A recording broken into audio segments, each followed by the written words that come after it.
Bonjour à tous, on se retrouve pour une nouvelle vidéo sur la chaîne Texama, cette fois-ci pour un guide d'achat sur les SSD. C'est quelque chose qu'on m'a demandé pas mal et c'est selon moi quelque chose d'assez important. Si vous comptez acheter un SSD pour votre nouvelle config que vous montez ou pour redonner un coup de jeune à un ordinateur portable qui sera un petit peu vieux ou même pour un ordinateur gamer que vous avez fait monter il y a quelques temps et qui avait un tout petit SSD que vous voulez passer à quelque chose de plus large tout simplement avec plus de stockage, cette vidéo est pour vous. Je vais traiter à peu près tous les cas d'utilisation et tout ça. Vous parlez aussi de ce qu'il faut éviter, de ce qu'il faut prendre en particulier. Parce qu'il y a beaucoup de personnes, par exemple, qui s'amusent à acheter des SSD très puissants, mais que ça ne leur sert à rien et qui payent beaucoup plus cher pour, alors qu'ils pourraient juste avoir un SSD avec plus de stockage, ce qui leur changerait plus la vie au final. Donc je vais vous faire toutes les recommandations et tout ça. C'est vraiment un guide d'achat et aussi un conseil d'achat ici et juste vous donner aussi des marques à éviter ou autre chose. Du coup, j'utilise Top Achat ici. Ils n'ont pas la meilleure sélection de SSD, mais ils ont des prix qui reflètent assez bien le marché. Après, toutefois, tenez compte que certains sites avec certaines marques sont des fois réellement beaucoup moins chers. Moi, je vais mettre des liens Amazon Affiliate parce que ça permet de soutenir la chaîne. Donc, si vous les utilisez, merci d'avance. Mais si vous trouvez moins cher autre part, ne vous priez pas. Genre, faites-le.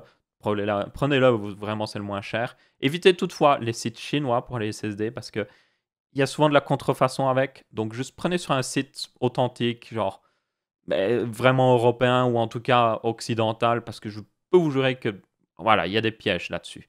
Du coup, je vous propose de commencer. Donc, on commence au plus bas ici. C'est les SSD les plus abordables. C'est aussi les SSD avec le moins de stockage possible. C'est des SSD en 120 Go.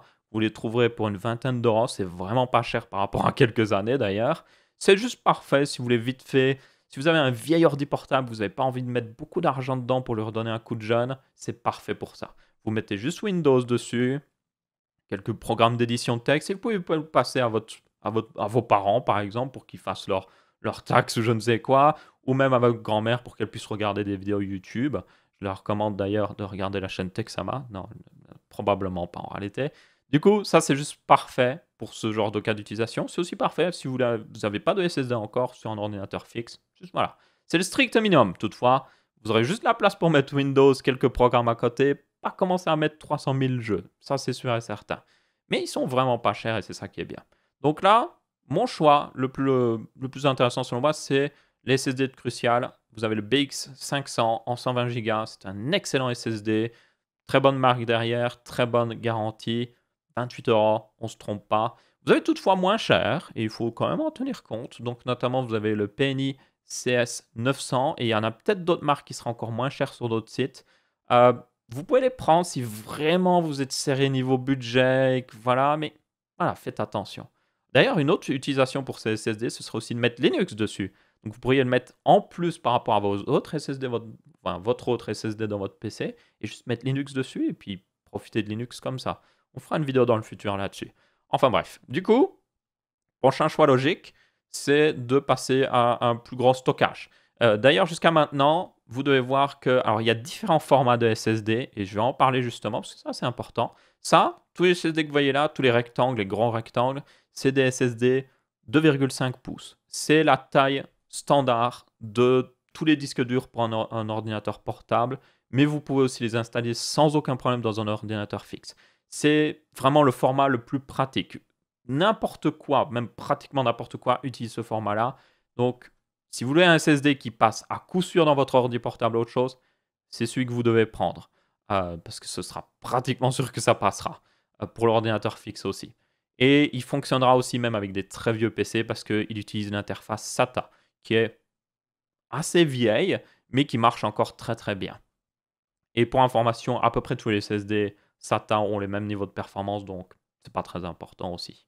Mais vous allez voir aussi, et on les commence à les voir apparaître ici, des SSD qui, eux, sont toujours techniquement des SSD SATA, mais ils ont un connecteur physique différent. Et ce connecteur physique s'appelle le M.2. Vous voyez que c'est un tout petit SSD très fin, avec un connecteur ici avec des pads en or.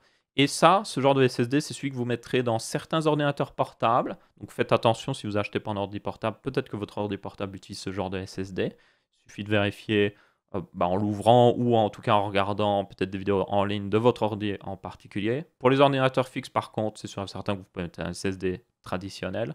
Mais c'est les mêmes. Au final, au niveau performance, tout ça, c'est la même chose que les SSD que vous voyez au-dessus. C'est exactement la même chose. Ça reste des SSD SATA traditionnels.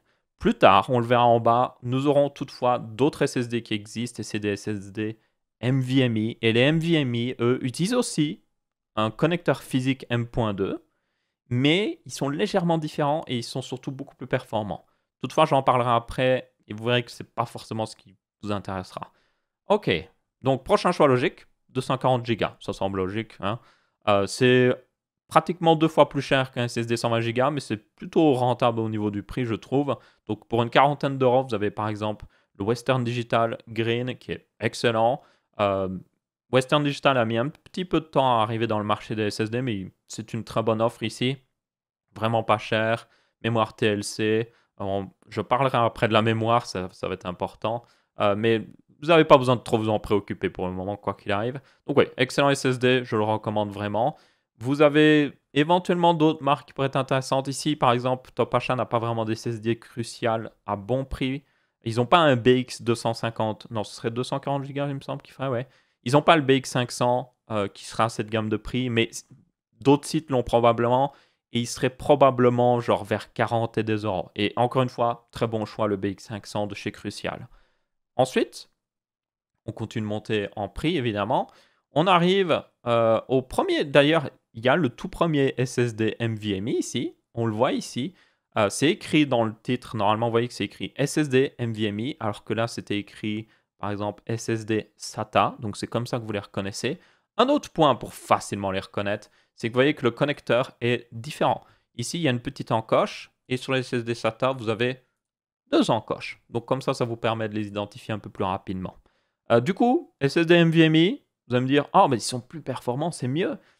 Non, je vais être très honnête, il y a beaucoup de tests qui ont été faits. J'en ferai certainement un sur la chaîne, mais tout ce que ça change, c'est que les temps de chargement de certains jeux, je dis bien certains jeux, sont un peu plus rapides. Et c'est même pas drastiquement plus rapide, c'est juste un peu plus rapide. Pourquoi? Parce que les SSD SATA sont déjà très rapides en fait. Il n'y a pas vraiment besoin de beaucoup plus si vous jouez à des jeux vidéo ou autre chose, vous utilisez votre PC de manière traditionnelle. Même pour les décisions vidéo, c'est même pas si intéressant que ça.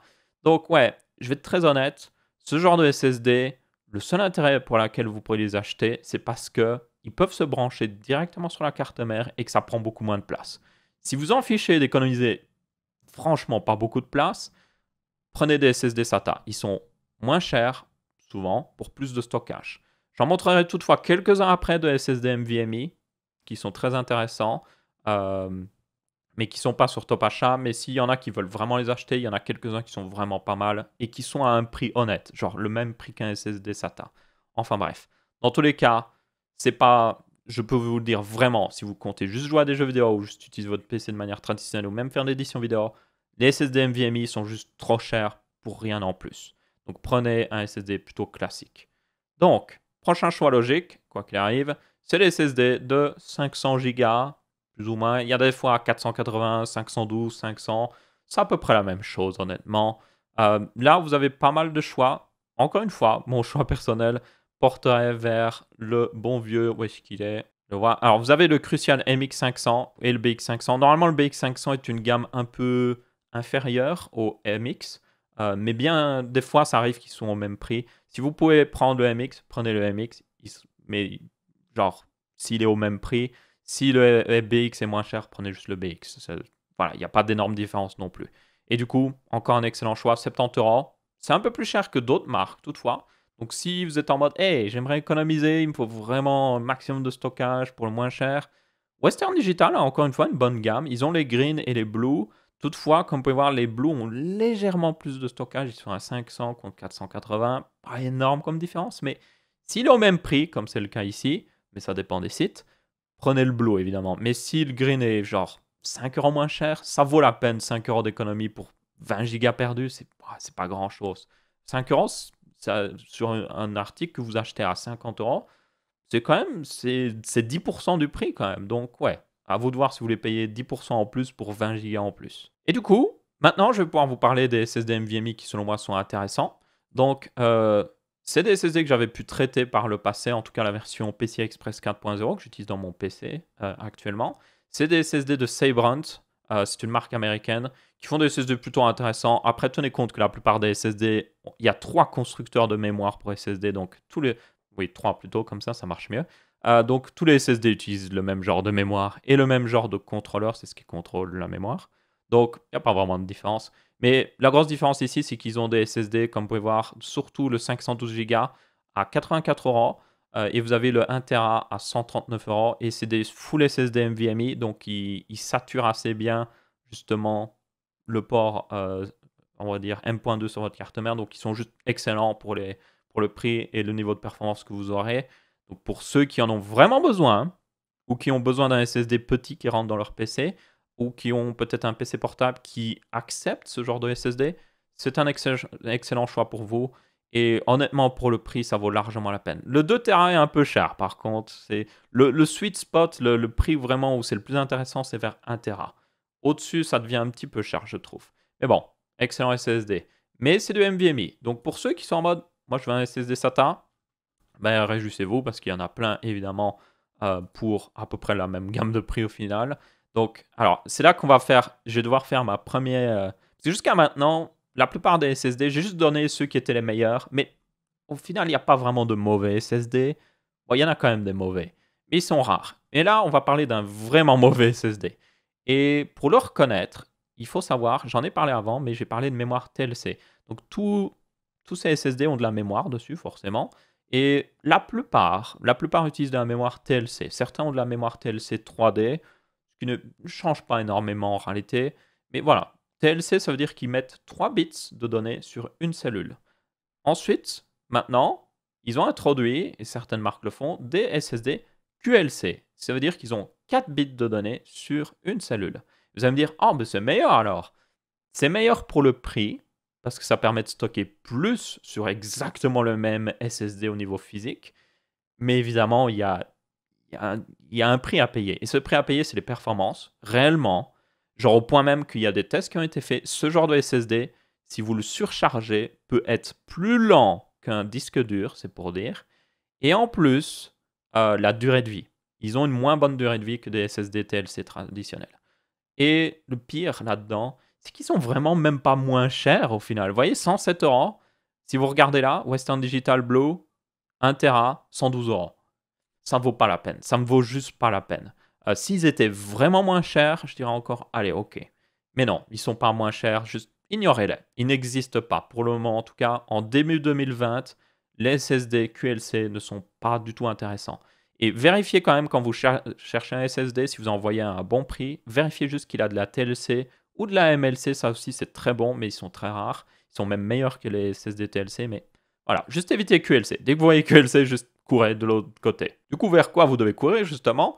Vous avez le Western Digital Blue, encore une fois. Vous n'avez pas de gamme green ici. Au-dessus d'un certain stockage, ils n'ont plus la gamme green. Donc, encore une fois, un très bon SSD, SATA traditionnel. Vous pouvez le mettre n'importe où. Génial. Vous avez aussi le Crucial BX en 960 Go, qui est encore une fois excellent. Un très bon choix. Vous avez aussi l'excellent, et ça je l'adore, c'est le Crucial P1. Alors, c'est un SSD NVMe, mais qui n'est pas le meilleur SSD NVMe. Il est un petit peu plus lent que, on va dire, ses confrères. Mais, comme vous pouvez voir, 117 euros, c'est le SSD NVMe le moins cher qui existe. Toutefois, il n'existe qu'en une seule capacité d'1 Tera. Et c'est pour ça que je vous montre les Cebrun, parce que les Cebrun, vous avez un modèle 512 Go. Vous avez aussi un modèle 256 Go, même s'il est moins intéressant, et un modèle 1 Tera aussi, évidemment. Mais le Crucial, lui, n'existe qu'en 1 Tera. Si vous avez encore une fois un port M.2 sur votre carte mère et que vous voulez juste que ça prenne pas beaucoup de place, ou pour votre ordi portable qu'il supporte, c'est un bon SSD. Pas le plus performant encore une fois, mais pour quelqu'un qui fait que jouer à des jeux vidéo, même faire de l'édition vidéo, c'est largement suffisant. Streaming aussi, c'est juste largement suffisant. Et puis après, soyons honnêtes, vous avez encore une fois, alors vous avez un Crucial, c'est assez bizarre, vous avez un Crucial BX500 en 960 Go, vous avez aussi un BX500 en 1 Tera. Je suppose qu'ils l'ont fait parce que les gens se disaient, oh, 960 Go, c'est moins bien qu'un Tera quand même, alors que c'est pas une énorme différence. Et du coup, ils l'ont sorti, mais comme vous pouvez voir, il est juste beaucoup plus cher. Donc prenez le Western Digital Blue à ce moment-là, si vous vous préoccupez de ce genre de choses. Et puis, en fait, en réalité, au-dessus, il n'y a pas beaucoup de choix pour en tout cas quelqu'un qui voudrait juste jouer à des jeux vidéo, ou même franchement la plupart des gens, il n'y a pas de choix intéressant. Parce que vous allez souvent payer beaucoup plus cher pour des SSD qui n'ont pas beaucoup plus. Donc par exemple, vous voyez les SSD Samsung qui sont évidemment une très bonne marque et Samsung est l'un des 3 constructeurs de puces mémoire qui existent au monde, donc forcément ils connaissent leur travail, mais c'est juste qu'ils sont tellement plus chers, je ne sais pas si ça vaut vraiment la peine. Et voilà, la plupart, vous avez aussi des SSD spéciales pour les NAS, pour ceux qui seraient intéressés, mais voilà. Et honnêtement, le juste prochain choix logique que moi je vois, ce serait tout simplement des SSD de 2 Tera. Mais honnêtement, le prix en tout cas moi de ce que je vois, est vraiment intéressant au niveau d'un Tera. 1 Tera, vous pouvez l'avoir pour une centaine d'euros. 2 Tera, vous allez vite payer 250, 300 euros. Ça vaut juste pas la peine en ce moment. Mais s'il y en a qui le veulent, alors vous avez un Seagate Barracuda, je ne sais pas ce qu'il vaut, je vais être très honnête. Il doit être assez similaire aux autres, franchement. Mais sinon, vous avez les Crucial MX 500 2 Tera. Si vraiment il vous faut beaucoup de stockage, un excellent choix. Et enfin, la dernière catégorie, et qui peut valoir la peine, c'est encore une fois des SSD NVMe. Donc, je vous ai montré des modèles 1 Tera qui sont excellents. Donc, vous voyez, par exemple, Samsung en a à 350 euros. Non, non, c'est beaucoup trop cher. Toutefois, vous avez quelques SSD NVMe qui existent pour un prix honnête et qui sont en PCI Express 4.0. Donc, ça, c'est des SSD vraiment très haute performance. On parle de SSD qui peuvent écrire des données à du plus de 4 gigas à la seconde. Mais ça, c'est vraiment pour ceux qui en ont besoin. C'est personne ici. Je suis pratiquement sûr que 99%, 99, si vous préférez, des gens qui regardent cette vidéo n'ont pas besoin de ce SSD. Et même 99% des gens n'ont pas besoin de SSD NVMe classique, c'est pour dire. Mais si quelqu'un regarde cette vidéo et en a besoin, je vous recommande. Vous avez celui de Corsair, qui est pas mal. Mais vous avez aussi, encore une fois, c'est Brunt en a un. Et que je l'ai dans mon PC actuellement. Et je peux vous dire qu'il est très bon. Et c'est tout simplement un SSD en NVMe, PCI Express 4.0. Et vous voyez que le modèle 1 Tera est vendu 189 euros. C'est plus cher, mais ça reste honnête. Et vous avez des très bonnes performances. Mais encore une fois, c'est un cas tellement particulier, juste, ouais, évitez. Et donc voilà, c'est mon petit guide d'achat et conseil d'achat. En résumé, parce que j'aime bien faire des fois un résumé, euh, bien souvent, Crucial, les BX sont un bon choix. Les Western Digital en green sont les choix les moins chers. Il y a d'autres choix moins chers qui peuvent valoir la peine. Tant que vous évitez les SSD QLC et que vous ne prenez pas des SSD NVMe en croyant que ça va faire charger votre jeu tellement plus vite que ça va être incroyable, vous êtes bon, ok. Prenez ce qui vous arrange le plus au niveau prix. Prenez une marque peut-être que vous aimez aussi, hein. Et si vous aimez, il y a aussi des SSD des fois RGB. Ça sert à rien, mais si vous aimez ça, vous pouvez le prendre, je suppose. Dans tous les cas, c'était mes recommandations. Si ça a été utile pour vous et que vous voulez voir plus de vidéos dans le genre, n'hésitez pas à laisser un petit pouce bleu ou vous abonner. Je vous mettrai des liens dans la description, encore une fois, vers des SSD sur Amazon, avec des liens affiliates. Donc si vous voulez soutenir la chaîne, il y en a certainement des moins chers que sur Top Achat, puis certains doivent être plus chers. Donc je mettrai seulement les plus intéressants. Donc si vraiment vous êtes intéressé, regardez. Et sinon, c'est à peu près tout. Merci à tous, on se retrouve après une prochaine vidéo et je vous dis ciao ciao.